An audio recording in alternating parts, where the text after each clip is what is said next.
There is disturbing news out of East Africa tonight.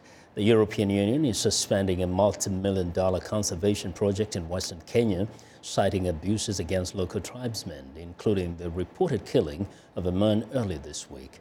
The government deployed additional rangers to the Embobut forest this month to evict members of the Sengwer community from their ancestral land in order to preserve forest cover.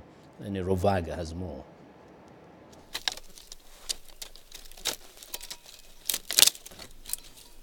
78-year-old Thomas Chalimo is from the Sengwer community, which resides in Eldoret. Chalimo and his wife Pauline have called the Embobut forest home all their lives. However, on January 1st, their home, together with others, was razed to the ground. The Kenya Forest Service says it is evicting residents out of the forest as part of conservation efforts. The forest is a critical water supply area. Chalimo says that the forced eviction by the government agency will render them homeless and landless. I was born and raised here. My father and his father were all born and raised here too. This is the only place we know and call home. There's nowhere else for us to go. My children and great-grandchildren all ran away in fear of the evictions, and I'm still looking for a way to bring my entire family together again. Leah Torre-Teach and her husband Abraham say that although the government initiated a compensation program about 3 years ago, where resident families were given $4,000 each to relocate, genuine community members did not get any money at all. We've heard that the government gave out compensation to our community members, but we haven't received any yet.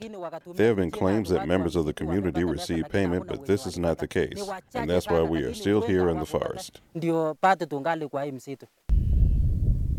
The European Union, EU, has suspended a $35 million 6-year program to protect the ecosystem in the area following reports of rangers using force on the local population. Roslyn Amadi, an international law expert and Kenya's former chief state counsel, says that the Kenyan constitution protects the rights of the Sengwer.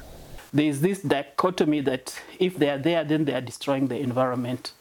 And I think that is what has happened, and that is the conflict that we are having.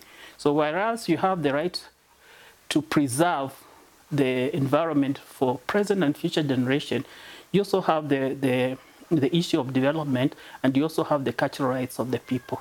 Naomi Baraza from Amnesty International says that the eviction of the minority community from their indigenous home is a violation of their fundamental right to shelter.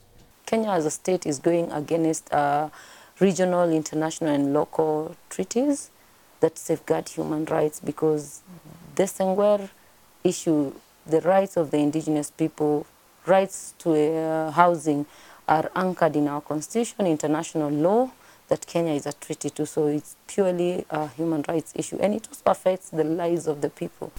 The Kenyan government has not responded to VOA's requests for comment on the evictions. But for Thomas Chalimo and others from the Sengwer community, the evictions mean an uncertain future. Lenny Ruvaga for VOA News, Embobut Forest.